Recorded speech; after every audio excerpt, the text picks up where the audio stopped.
बिस्मिल्लाहिर्रहमानिर्रहीम, अस्सलामु अलैकुम। Welcome to Amjad Umar academy YouTube channel. मैं हूं अमजद उमर राजा और आपको पढ़ाने जा रहा हूं एक बहुत इंपॉर्टेंट टॉपिक जिसका टाइटल है इम्यूनिटी एंड इट्स टाइप्स। ये first year biology chapter 14 transport का लास्ट टॉपिक है जिसका टाइटल है immunity and its types. Students, ये बहुत इंपॉर्टेंट टॉपिक है। इम्यूनिटी क्या है, इम्यून सिस्टम क्या है, इम्यूनिटी कितनी किस्म की होती है और ये कब और कैसे डेवलप होती है, इसका वे ऑफ एक्शन क्या होता है, ये सारी चीज़ें इस लेक्चर में हम सीखेंगे अकॉर्डिंग टू आवर बुक। देखिए, इम्यूनिटी एंड इट्स टाइप्स देखेंगे। What is immunity, we will define the immunity. What is immune system, we will define it later on. We will be talking about antigen. What is an antigen, what is an antibody, then B cells या B lymphocytes क्या हैं, T cells या T lymphocytes क्या हैं, humoral immune response क्या होता है, cell mediated response क्या होता है, वैक्सीनेशन क्या होती है, वैक्सीन लगवाने से क्या मुराद होता है, फिर इम्यूनिटी की टाइप्स क्या हैं, एक्टिव और पैसिव इम्यूनिटी, ये हमारी बुक के अकॉर्डिंग है। वैसे इनेट इम्यूनिटी क्या होती है, एडॉप्टिव या एक्वायर्ड इम्यूनिटी क्या होती है, पैसिव इम्यूनिटी क्या होती है, और इम्यूनो डेफिशिएंसीज या ऑटो इम्यून रिस्पांस क्या होता है, ये सारी चीज़ें इस लेक्चर में सीखेंगे। देखिए, फर्स्ट ऑफ ऑल हम इम्यूनिटी को डिफ़ाइन करेंगे। कुव्वत मदाफ़ियत होती क्या है, हम इसको डिफ़ाइन करेंगे। This is the capacity to recognise mean self and non self. कौन से सेल्स अपनी बॉडी के हैं और कौन से अपनी बॉडी के नहीं हैं, इसको रिकग्नाइज करना। Capacity to recognise the intrusion of foreign materials and to mobilise cells. Foreign material जो बॉडी के बाहर से इन्वेडर्स हैं, जो बॉडी के अंदर इन्वेड कर रहे हैं, उनको रिकग्नाइज करना। Intrusion of foreign materials into the body and to mobilise cells. Cells को मोबिलाइज करना, सेल को मुतहर्रिक करना, ऐसे सेल्स को मुतहर्रिक करना और सेल प्रोडक्ट्स को मुतहर्रिक करना। बेसिकली हम देखेंगे बी लिम्फोसाइट्स का और तर्ज अमल है, टी लिम्फोसाइट्स का और तर्ज अमल है। इसी तरीके से जो फेगोसाइट्स हैं उनका और तर्ज अमल है। ये सारे के सारे सेल्स और सेल से पैदा होने वाली जो एंटीबॉडीज़ यानी उनके जो प्रोडक्ट्स हैं ये मोबिलाइज हो जाएंगे। किस लिए? To help remove the foreign material with greater speed, specific sort of foreign material with greater speed and effectiveness is called immunity. What is immunity? The capacity to recognize the intrusion of foreign materials into the body and to mobilize cells and cell products to remove specific sort of foreign material with greater speed and effectiveness is called immunity. Students, ये तो immunity की definition जो आपने याद करनी है। What is immune system? Immune system जैसे digestive system होता है, नर्व सिस्टम होता है, एक आर्गन सिस्टम है। इसके अंदर मुख्तलिफ आर्गन्स हैं, मुख्तलिफ सेल्स हैं जो मिलकर इकट्ठे काम करते हैं, असेंबली में काम करते हैं, इसलिए इसको इम्यून सिस्टम कहते हैं। इम्यून सिस्टम एक आर्गन्स और डिफरेंट प्रोसेसेस हैं in the body which provide resistance मुज़ाहमत करते हैं। किसके लिए? इन्फेक्शंस के लिए, टॉक्सिन्स के लिए जो हमारी बॉडी में दाखिल होते हैं। इम्यून सिस्टम में कौन कौन से आर्गन्स शामिल हैं? मुख्तलिफ लिम्फाइड आर्गन्स हैं जो इम्यून सिस्टम में काम करते हैं, जैसे थाइमस है, जैसे स्प्लीन है। थाइमस इधर हमारी नेक के नीचे दोनों लंग्स के दरमियान एक आर्गन है जिसको थाइमस कहते हैं, जिसके अंदर टी लिम्फोसाइट्स या टी सेल्स, वो थाइमस की मुनासबत से ही उनका नाम टी सेल्स है, वो इम्यूनोलॉजिकली कम्पिटेंट होते हैं, वो मेच्योर होते हैं थाइमस के अंदर। तो ये एक लिम्फाइड मैस है, लिम्फाइड आर्गन है, इसके अंदर लिम्फोसाइट्स स्टोर होते हैं। स्प्लीन जिसको तिली कहते हैं, ये हमारी बॉडी में ये जो लेफ़्ट साइड है जहाँ पे स्टमक होता है, स्टमक से भी लेफ़्ट साइड पे एक 4 इंच का पर्पल कलर का एक छोटा सा लिम्फाइड मैस है, लिम्फाइड आर्गन है। ये क्या करता है स्टूडेंट्स? ये रेड ब्लड सेल्स को रिसाइकिल करता है, ये लिम्फोसाइट्स को स्टोर करता है, ये प्लेटलेट्स को स्टोर करता है, और ये भी एक इम्यून सिस्टम में अपना रोल प्ले करता है। इसी तरीके से हमारे गर्दन के अंदर टॉन्सिल्स हैं, एडिनाइड्स हैं, इसके अलावा लिम्फ नोड्स हैं। ये लिम्फ नोड्स क्या हैं? ये छोटे छोटे ग्लैंड्स हैं जो हमारे एक्जिला, ये आर्म पिट्स के अंदर, ग्रोइन एरिया के अंदर, नेक रीजन में होते हैं, और ये अपनी जो सेक्रीशंस हैं या अपनी जो प्रोडक्ट्स हैं उनको लिम्फ वेसल्स के ज़रिए एक जगह से दूसरी जगह ट्रांसपोर्ट करते हैं। ये इम्यून सिस्टम के मुख्तलिफ पार्ट्स मैंने आपको बता दिए। स्टूडेंट्स, ये जो इम्यून सिस्टम होता है ये हमारी सर्वाइवल के लिए बहुत ज़रूरी होता है, क्योंकि हम एक सी ऑफ पैथोजेंस में रहते हैं। हर वक्त वायरसेस, बैक्टीरिया, फंजाई हमारी बॉडी के ऊपर अटैक कर रहे हैं डिफरेंट रास्तों से, हमारी रेस्पिरेशन के ज़रिए, हमारे फूड के ज़रिए, हमारी स्किन के ज़रिए हमारी बॉडी में दाखिल हो रहे हैं। तो उन पैथोजेंस को काउंटर करने के लिए, उन्हें फेगोसाइटोज करने के लिए, उन्हें न्यूट्रलाइज या नलिफाई करने के लिए ये एक इम्यून सिस्टम हमारी बॉडी में प्रेजेंट है। ये सेल्फ और नॉन सेल्फ में रिकग्निशन कर सकता है, जैसे कि मैं ऊपर बता चुका हूँ। स्टूडेंट्स, बेसिकली इम्यून सिस्टम किसी भी फॉरेन इंट्रूजन की शक्ल में, फॉरेन इन्वेजन की शक्ल में एक इम्यून रिस्पॉन्स पैदा करता है। वो इम्यून रिस्पॉन्स क्या है? To mobilise cells and cell products to remove that substance with greater speed and effectiveness। Speed mean कि वो बॉडी को डैमेज ना करे और वो इफेक्टिवली बॉडी से रिमूव आउट हो जाए, इसको इम्यून रिस्पांस कहते हैं। हमारी बुक में लिखा गया कि 3 तरह के सिस्टम्स हैं जो ये काम करते हैं। फिजिकल बैरियर्स हैं, जैसे हमारी स्किन, कोई फॉरेन बॉडी, कोई फॉरेन माइक्रो ऑर्गेनिज्म अगर हमारी बॉडी में इंट्रूजन या एंट्री मारे तो हमारी स्किन उसे रोकती है, ये फर्स्ट फिजिकल बैरियर है। दूसरा म्यूकस मेम्ब्रेन्स, जो कि हमारी गट में भी हैं और हमारे रेस्पिरेटरी ट्रैक्ट में भी है, जैसे हमारे नॉस्ट्रल्स के अंदर, हमारी ट्रैकिया के अंदर, हमारी ब्रोंकाई के अंदर अंदर वाली जो मेम्ब्रेन है दैट सेक्रीट्स म्यूकस, वो म्यूकस मेम्ब्रेन है, म्यूकस सेक्रीट करती है। कोई फॉरेन बॉडी अगर उधर जाए तो वो म्यूकस के अंदर वो म्यूकस से जकड़ लेता है, उसे आगे मूव नहीं करने देता। इसी तरीके से स्टूडेंट्स कुछ केमिकल बैरियर्स भी हैं, जैसे हमारे स्टमक में HCl होता है। अगर कोई पैथोजन हमारे फूड के साथ हमारे स्टमक में जाएगा तो HCl उसे डिसॉल्व कर देगा। अच्छा, एक तो फिजिकल बैरियर्स हो गया। दूसरा फेगोसाइट्स। आपने क्लियर रखना है कि वाइट ब्लड सेल्स की 2 बड़ी कैटेगरीज हैं with respect to function in immune system. एक फेगोसाइट्स हैं, दूसरे लिम्फोसाइट्स हैं। ये जो फेगोसाइट्स हैं ये क्या करते हैं? ये फेगोसाइटोसिस करते हैं। Phago mean to eat, cyto mean cell, the eating process of the cell. ये क्या करते हैं? ये फॉरेन बॉडीज़ को, फॉरेन इन्वेजन्स को, एंटीजेंस को क्या करते हैं? खा के ख़त्म कर देते हैं, उनको इनगल्फ कर लेते हैं। इनको फेगोसाइट्स कहते हैं। इसकी मिसालें हैं न्यूट्रोफिल्स, ये फेगोसाइट्स हैं। इसी तरीके से मोनोसाइट्स फेगोसाइट्स होते हैं।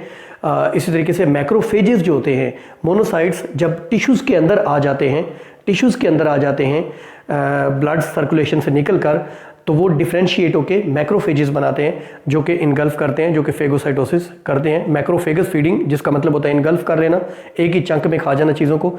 इसी तरीके से मास्ट सेल्स होते हैं, ये सारे मिला के क्या बनाते हैं? ये फेगोसाइट्स हैं। इसी तरीके से स्टूडेंट्स तीसरा तरीका है लिम्फोसाइट्स। ये वाइट ब्लड सेल्स हैं, इनकी 2 इकसाम है, टी लिम्फोसाइट्स, बी लिम्फोसाइट्स, जिनको सिंपली टी सेल्स और बी सेल्स भी कहते हैं।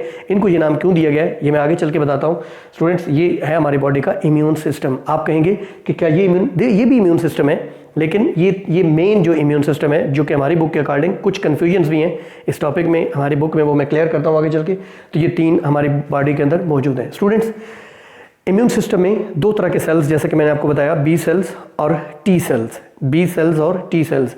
बेसिकली बी सेल्स को बी सेल्स क्यों कहते हैं? ये सबसे पहले यंग बर्ड्स जो होते हैं, अभी छोटे जो परिंदे होते हैं, उनकी क्लोएका में अंदर वाली वाल पे बर्सा ऑफ फेब्रीसियस कुछ ग्लैंड्स होते हैं, उनमें ये डिस्कवर हुए। और बी सेल्स जो है, बर्सा फेब्रीशियस से इनका नाम बी सेल्स या बी लिम्फोसाइट्स पड़ा, और इनका इम्यून सिस्टम के अंदर रोल समझ में आया कि क्या होता है, इसलिए इनको बी सेल्स कहते हैं।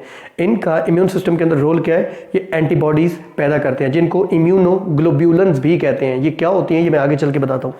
स्टूडेंट्स, दूसरी किस्म के सेल्स हैं टी सेल्स। ये थाइमस में हमारी, मैंने जैसा कि कहा कि हमारी यहाँ चेस्ट के अंदर, नेक से नीचे दोनों लंग्स के दरमियान एक ग्लैंड होता है जिसको थाइमस कहते हैं। ये उसके अंदर इम्यूनोलॉजिकली कंपिटेंट होते हैं, यानी इनको मैच्योर किया जाता है। ये इम्यून सिस्टम के अंदर अपना रोल प्ले करने के लिए मैच्योर होते हैं टी सेल्स, इसीलिए थाइमस की मुनासबत से इनको टी सेल्स या टी लिम्फोसाइट्स कहा जाता है। नेक्स्ट हम देखेंगे एंटीजन और एंटीबॉडीज़ क्या होती हैं। एंटीजन, ये लफ्ज़ एंटीजन क्या होता है? Any substance, any chemical substance, any virus, bacterium, fungus, whatever, which can spark immune response is called as antigen। ये लफ्ज़ कहाँ से आया? ये एंटीबॉडी जनरेटर से लफ्ज़ आया। ये एंटीबॉडी जनरेटर है, ये इंड्यूस करते हैं बॉडी को कि ये एंटीबॉडीज़ पैदा करें। स्टूडेंट्स, दूसरा एंटीबॉडीज़ क्या है? These are also called as इम्यूनोग्लोब्यूलेंस। Antibodies are also called as इम्यूनोग्लोब्यूलेंस। These are globular proteins which are produced by B cells, B lymphocytes. ये बी लिम्फोसाइट्स पैदा करते हैं और ये एंटीजेंस के अगेंस्ट पैदा होते हैं। ये एंटीजेंस को क्लस्टर अप कर देते हैं, ये एंटीजेंस को इकट्ठा कर देते हैं, एक कम्प्लेक्स स्ट्रक्चर बना देते हैं, ताकि उसको फेगोसाइट्स जो है वो फेगोसाइटोसिस से ख़त्म कर सकें। Students, what is the role of B sales and what is the role of T cells in immune system? गौर से देखिएगा, बी सेल्स जो हैं ये ह्यूमरल इम्यून रिस्पॉन्स पैदा करते हैं और टी सेल सेल मीडिएटेड। ये दोनों क्या हैं ज़रा गौर से देखिएगा। देखें, जो ही कोई एंटीजन बॉडी में दाखिल होगी, कोई फॉरेन मटेरियल बॉडी में दाखिल होगा, कोई इन्वेडर, तो बी सेल्स एंटीबॉडीज़ पैदा करेंगे। एंटीबॉडीज़ क्या करेंगी, ये देखिए, ये मैंने एक एंटीबॉडी बनाई है। इसमें 4 चेन्स होती है। एक प्रोटीन है, ग्लोबुलर प्रोटीन है, इसमें 4 चेन्स हैं, 2 हैवी चेन्स हैं और 2 लाइट चेन्स हैं। लाइट चेन और हैवी चेन्स का एक पोर्शन सी लिखा हुआ है, ये कांस्टेंट होता है। कांस्टेंट मीन ये एक क्लास ऑफ एंटीबॉडीज़ में एक तरह का होता है। ऊपर वाला जो हिस्सा है ये वेरिएबल, ये डिफरेंट होता है और ये अपनी एंटीजन के लिहाज से स्पेसिफिक होता है। मिसाल के तौर पे टेटनस एक बैक्टीरियल डिजीज़ है, क्लास्ट्रीडियम टेट्राई बैक्टीरियम काज करता है, तो उस बैक्टीरियम के लिए एक अलग एंटीबॉडी होगी। इसी तरीके से किसी दूसरे वायरस के लिए एक अलग एंटीबॉडी होगी, तीसरे फंगस के लिए अलग एंटीबॉडी होगी। तो हर एंटीबॉडी में ये वेरिएबल पार्ट डिफरेंट होता है और ये अपने एंटीजन के लिहाज से स्पेसिफिक होता है। ये दोनों हैवी चेन्स आपस में 2 डाइसल्फाइड ब्रिज की मदद से जुड़ी हुई हैं। ये 2 डाइसल्फाइड ब्रिज है, जबकि हैवी और लाइट चेन जो है ये आपस में एक डाइसल्फाइड ब्रिज की मदद से जुड़ी हुई। ये स्टूडेंट्स अपने MCQ ज़हन में रखने हैं।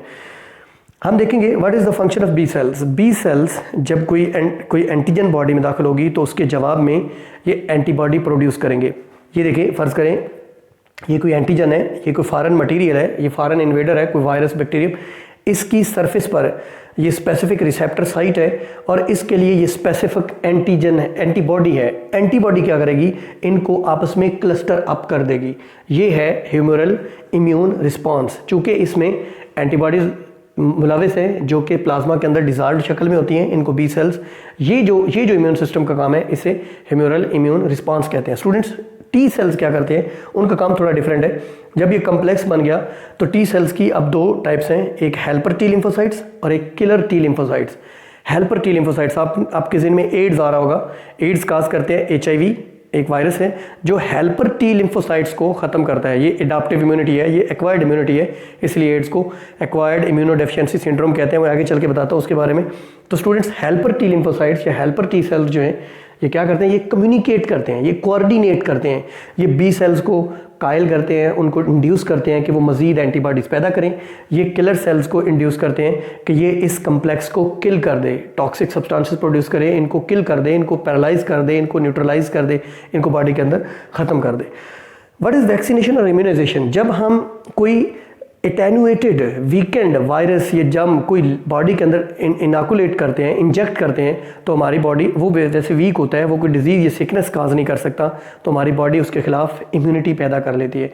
ये इम्यूनोलॉजिकल मेमोरी क्या होती है, ये मैं थोड़ा आगे चल के बताता हूँ। उसके खिलाफ एक एंटीबॉडीज़ ब्लड में पैदा हो जाती हैं और हम उस बीमारी के खिलाफ इम्यून हो जाते हैं। बहुत सारी ऐसी बीमारियाँ हैं, जैसे चिकन पॉक्स है, जैसे मीज़ल्स है, जैसे मम्प्स है। ये लाइफ में एक ही मरतबा होती हैं क्योंकि इनके खिलाफ हमारी एक इम्यूनोलॉजिकल मेमोरी डिवेलप हो जाती है, हमारी बॉडी में एंटीबॉडीज़ बन जाती हैं जो तदेर काम करती हैं। स्टूडेंट्स, इम्यूनिटी की टाइप्स हम देखेंगे। इम्यूनिटी की 2 टाइप्स हमारी बुक में जो दी गई हैं और वैसे क्या है वो मैं बताता हूँ। इम्यूनिटी की बेसिकली 3 टाइप्स होती हैं। एक इनेट इम्यूनिटी, इनेट बिल्ट इन, जो बाई बर्थ होती है, जो बाई जेनेटिक होती है। ये जो मैंने बताया, स्किन, म्यूकस मेम्ब्रेन या केमिकल्स, ये सारी इनेट इम्यूनिटी है, ये हमारी बर्थ के साथ होती है। दूसरी होती है एक्वायर्ड इम्यूनिटी, जिसको एडाप्टिव इम्यूनिटी भी कहते हैं। What is this acquired immunity. Students, acquired immunity जब हमारे ऊपर कोई एंटीजन अटैक करे या हमें कोई वैक्सीन लगे तो उसके नतीजे में, वैक्सीन भी एंटीजन ही होती है ज़रा वीक शक्ल में, तो वो हमारी बॉडी जो एंटीबॉडीज़ पैदा करेगी, जो इम्यूनोलॉजिकल मेमोरी पैदा करेगी, उसको एडाप्टिव इम्यूनिटी या उसको एक्वायर्ड इम्यूनिटी कहेंगे। तीसरी किस्म होती है पैसिव इम्यूनिटी। पैसिव इम्यूनिटी में हमारी बॉडी में एंटीजन एंटर नहीं की जाती बल्कि एंटीबॉडीज़ एंटर की जाती हैं। ये एंटीबॉडीज़ ज़्यादा लॉन्ग टाइम बॉडी के अंदर स्टे नहीं करती, ब्लड के अंदर स्टे नहीं करती, इसको पैसिव इम्यूनिटी कहते हैं। लेकिन ये जो इन्फॉर्मेशन दे रहा हूँ ये एक्स्ट्रा है। हमारी बुक में एक्टिव इम्यूनिटी और पैसिव इम्यूनिटी, ये जो एक्टिव इम्यूनिटी है ना, बेसिकली ये एक्वायर्ड इम्यूनिटी की 2 किस्में हैं, ये नेचुरली और आर्टिफिशियल। चलिए मैं बुक के अकॉर्डिंग बताता हूँ एक्टिव इम्यूनिटी और पैसिव इम्यूनिटी। इनको एक्टिव और पैसिव क्यों कहा गया है। एक्टिव में बॉडी के अंदर एंटीजन दाखिल होगी, कोई फॉरेन इन्वेजन दाखिल होगा, उसके नतीजे में बॉडी खुद प्रोड्यूस करेगी एंटीबॉडीज़। इसे पैसिव इम्यूनिटी इसलिए कहते हैं कि इसमें एंटीजन दाखिल नहीं होती बल्कि एंटीबॉडीज़ दाखिल की जाती हैं। जैसे अभी कोविड-19 चल रहा है, तो जो लोग सेहतयाब हो चुके हैं उनके ब्लड प्लाज्मा से एंटीबॉडीज़ निकाल के कोरोना के पेशेंट्स को लगाई जा रही है। This is passive immunity. ये एक्टिव इन्फेक्शन को ट्रीट करने के लिए, क्योर करने के लिए कहा जा सकता है कि ये केयर है और ये क्योर है, ये केयर है, ये क्योर है, ये बेसिकली प्रिवेंशन है और ये ट्रीटमेंट है। तो ये पैसिव इम्यूनिटी। मैं आपको बताता हूँ, एक्टिव इम्यूनिटी दो तरह की होती है, नेचुरली इंड्यूस्ड और artificially induced active immunity. What is naturally induced active immunity? आपको कोई इन्फेक्शन हुआ, कोई एंटीजन आपकी बॉडी में दाखिल हुआ, कोई इन्वेजन हुआ, उसके नतीजे में आपकी बॉडी सर्वाइव कर गई, आपकी बॉडी ने उसके खिलाफ एंटीबॉडीज प्रोड्यूस कर ली, ये तादेर आपकी बॉडी में रहेगी, इसको बोलते हैं नेचुरली इंड्यूस्ड एक्टिव इम्यूनिटी। इसकी मिसाल मैंने आपको दी, चिकन पॉक्स जैसे, काकड़ा जिसे कहते हैं, मीजल्स है, मम्प्स है, ये एक ही मरतबा ज़िंदगी में होते हैं। क्यों? क्योंकि आपकी बॉडी में एक नेचुरली इम्यूनिटी पैदा हो जाती है। दूसरी है आर्टिफिशियली इंड्यूस्ड इम्यूनिटी। स्टूडेंट्स, आप जो वैक्सीन्स लगवाते हैं, जैसे छोटे बच्चे पैदाइश के 1 हफ्ते बाद कुछ वैक्सीन्स लगवाई जाती हैं, कोई 2 हफ्तों बाद, कोई 2 महीनों बाद, ये वैक्सीनेशन है। ये आजकल कोविड-19 की वैक्सीन आई हुई है, ये है आर्टिफिशियली इंड्यूस्ड एक्टिव इम्यूनिटी। इसके नतीजे में एटेनुएटेड वीकेंड एंटीजन्स आपकी बॉडी में इनोकुलेट की जाती हैं, इंजेक्ट की जाती हैं, आपकी बॉडी उनके लिए एंटीबॉडीज़ पैदा कर लेती है। ये आर्टिफिशियली इंड्यूस्ड एक्टिव इम्यूनिटी है। हमारी बुक में नेचुरली इंड्यूस्ड को ऑटो इम्यून रिस्पांस भी कहा गया है, ये गलत है बच्चों। ऑटो इम्यून रिस्पांस ये है कि अगर आपका इम्यून सिस्टम आपकी बॉडी के सेल्स, अपने सेल्स, ऑटो का मतलब सेल्फ होता है, पे अटैक करना शुरू कर दे, इसको बोलते हैं ऑटो इम्यून रिस्पांस, जैसे कुछ डिजीजेज में होता है आर्टिफिशियली। और ये passive. What is passive? Antibodies body के अंदर दाखिल करना एंटी सीरम की शक्ल में। Anti serum is the blood part which contains antibodies, is the serum. Serum क्या होता है मैं आपको बता दूं, ब्लड में से ब्लड सेल्स और फाइब्रिनोजन निकाल दें, ब्लड सेल्स निकाल दें तो प्लाज्मा में से फाइब्रिनोजन निकाल दें तो बाकी serum. Anti serum is that serum which contains antibodies. तो एंटीबॉडीज या एंटी सीरम अगर बॉडी में दाखिल हो, एंटी सीरम की जमा एंटी सीरा है, तो इसको बोलेंगे पैसिव इम्यूनिटी। स्टूडेंट्स, एक्टिव और पैसिव में थोड़ा सा फर्क है, ये स्लो होती है, ये फास्ट होती है, यानी ये थोड़ा टाइम लेती है। जैसे आजकल कोविड-19 एक डोज लगी, फिर 20 दिन बाद दूसरी डोज लगी, फिर 1 साल के अंदर तीसरी, तो this is slow but this is fast. ये फौरी तौर पे, ये लॉन्ग लास्टिंग है, ये लॉन्ग लास्टिंग नहीं है। एक्टिव इम्यूनिटी तदेर चलती है, लाइफ लॉन्ग होती है, ये लाइफ लॉन्ग नहीं होती। ये एक तरह का केयर है और ये एक तरह का क्योर है। स्टूडेंट्स, कई एक्टिव इन्फेक्शन हो जाते हैं जिसके लिए पैसिव इम्यूनिटी लगाई जाती है। जैसे लोगों को रेबीज़ रैबिड डॉग, पागल कुत्ता, बौला कुत्ता अगर काट ले तो एक वायरस बॉडी में दाखिल होता है जो रेबीज़ काज करता है, रेबीज़ वायरस, तो उसके लिए ये पैसिव इम्यूनिटी दाखिल की जाती है। इसी तरीके से स्नेक वैनम, सांप अगर काट ले, सांप के काटने से जहर आपकी बॉडी में चला जाए जिसे स्नेक वैनम कहते हैं, तो उसके लिए भी ये पैसिव इम्यूनिटी यूज़ की जाती है। इसी तरीके से टेटनस, चांदनी की बीमारी, जो एक आपको वाउंड लगा, आपकी वाउंड के रास्ते क्लास्ट्रीडियम टेटनाई बैक्टीरियम दाखिल होगा जिससे आपका नर्वस सिस्टम ब्लॉक हो जाएगा, आपके जॉज लॉक हो जाएंगे, इसको टेटनस कहते हैं। ये भी अगर हो जाए। फिर इन्फेक्शियस हेपेटाइटिस। स्टूडेंट्स, हेपेटाइटिस की 7 टाइप्स है। हेपेटाइटिस ए को इन्फेक्शियस हेपेटाइटिस बी कहते हैं। इन्फेक्शियस हेपेटाइटिस के लिए भी पैसिव इम्यूनिटी इस्तेमाल होती है। स्टूडेंट्स, एड्स के बारे में एक बॉक्स दिया हुआ है। AIDS stand for acquired immunodeficiency syndrome. Syndrome का मतलब होता है कॉज वन इफेक्ट्स मैनी, जिसकी वजह एक हो लेकिन उसके असरात दे रहा हूँ, उसको सिंड्रोम कहते हैं। एक्वायर्ड इम्यूनिटी, इसमें ये वाली जो इम्यून सिस्टम है, यानी जिसको मैंने एक्वायर्ड या एडाप्टिव इम्यूनिटी, जो एंटीजन के दाखिल होने या इन्फेक्शन के होने के बाद पैदा होती है, उसको एक्वायर्ड इम्यूनिटी कहते हैं। वो इनेट नहीं है, वो पैसिव नहीं है। एक्वायर्ड इम्यून सिस्टम जो है आपका, वो डेफिशिएंट हो जाता है। ये इसकी रीज़न क्या है, इसकी काज क्या है? एक वायरस जिसका नाम है HIV, human immuno deficiency virus. ये वो वायरस है जो इम्यून सिस्टम को डेफिशिएंट कर देता है। हमने चैप्टर 5 में वैरायटी ऑफ लाइफ में इस वायरस के बारे में पढ़ा था। ये वायरस जो है एक रेट्रो वायरस है, रिवर्स ट्रांसक्रिप्टेज रखने वाला वायरस है, RNA वायरस है जो कि HIV है। स्टूडेंट्स, एड्स जो है ये कैसे मुंतकिल होता है? ये ब्लड ट्रांसफ्यूजन से, ये सलाइवा एक्सचेंज से मुंतकिल होता है। इसी तरीके से ये जो है वो सेक्सुअल जो सीमन है उसके एक्सचेंज से, यानी जितने भी बॉडी फ्लूइड्स हैं उनके एक्सचेंज से, ये कंटेमिनेटेड सिरिंजेस वगैरह से भी मुंतकिल हो सकता है एड्स, HIV। और एड्स में आपका एक एक्वायर्ड इम्यून सिस्टम जो है वो डेफिशिएंट हो जाएगा। तो स्टूडेंट्स, ये था हमारा टॉपिक जिसमें हमने देखा what is immunity, what is immune system, how it works, 3 कौन सी किस्में हैं। फिर सेल मीडिएटेड रिस्पांस क्या है, जो कि सेल्स करते हैं, T सेल्स और हेल्पर और killer T cells. What is humoral immune response, जो कि B सेल्स एंटीबॉडीज पैदा करके करते हैं। स्टूडेंट्स, होता क्या है इसका वे ऑफ एक्शन क्या है कि B सेल्स एंटीबॉडीज पैदा करेंगे, वो एक कम्प्लेक्स बनाएंगे। T सेल्स क्या करेंगे, ये मुतहर्रिक करेंगे फेगोसाइट्स को, और फेगोसाइट्स आके क्या करेंगे, इस कम्प्लेक्स को इनगल्फ करके ख़त्म कर देंगे, काम तमाम हो जाएगा। फिर इम्यूनिटी की टाइप्स देखी, एक्टिव इम्यूनिटी क्या है, पैसिव इम्यूनिटी क्या है, इनमें बेसिक डिफरेंसेस क्या है। और इसके अलावा स्टूडेंट्स हमने देखा what is innate immunity, what is acquired immunity, what is passive immunity, AIDS के बारे में देखा, कौन कौन से एक्टिव इन्फेक्शंस हैं जिनकी वैक्सीन दस्तयाब हैं। स्टूडेंट्स, ये थे हमारे टॉपिक्स जिनको हमने डिस्कस किया। याद रहे, एड्स की अभी तक कोई वैक्सीन नहीं। इसका जो ट्रीटमेंट है एक कॉकटेल होता है, mixture of medicine, different medicine are used in the treatment of AIDS. वैसे इसकी कोई मेडिसिन या वैक्सीन प्रॉपर दस्तयाब नहीं है। ये है हमारा टॉपिक चैप्टर 14। इसी टॉपिक के साथ हमारा हुआ कंप्लीट। इंशाल्लाह इसके बाद नेक्स्ट चैप्टर्स मेरे चैनल पे 3 रह गए, चैप्टर 8, 9 एंड 10 वो शुरू करेंगे। This is all about this lecture.